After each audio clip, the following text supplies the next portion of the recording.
Во всем мире в авариях ежегодно погибает свыше 1,5 миллиона человек. Первая доврачебная помощь может спасти много жизней. Студенты Сибайского медицинского колледжа наглядно продемонстрировали, как помочь пострадавшему. По их словам, если человека сбила машина, необходимо вызвать скорую помощь, проверить дыхание, пульс и, если их нет, перевернуть пострадавшего на спину и сделать искусственное дыхание. В наше время каждый человек может оказывать неотложную помощь при дорожно-транспортных происшествиях. Не обязательно иметь специализированное образование. Эти акции как раз обучают подобному.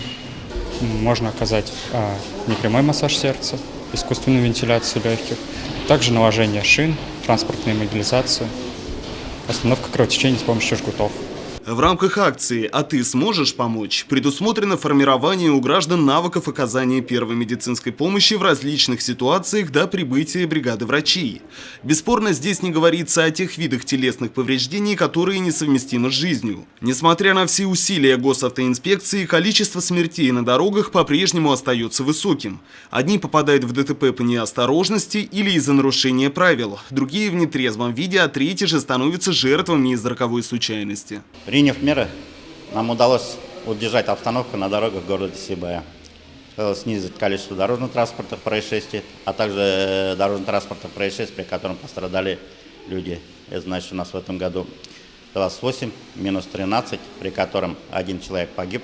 День памяти жертв ДТП был учрежден для того, чтобы люди могли выразить соболезнования тем, кто пережил физические и психологические страдания, оказавшись жертвой дорожного происшествия.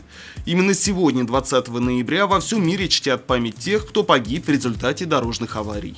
Ринат Музафаров, Айгуль Хамитова, Руслан Кравцов, Любовь Карпова, телекомпания СТВ.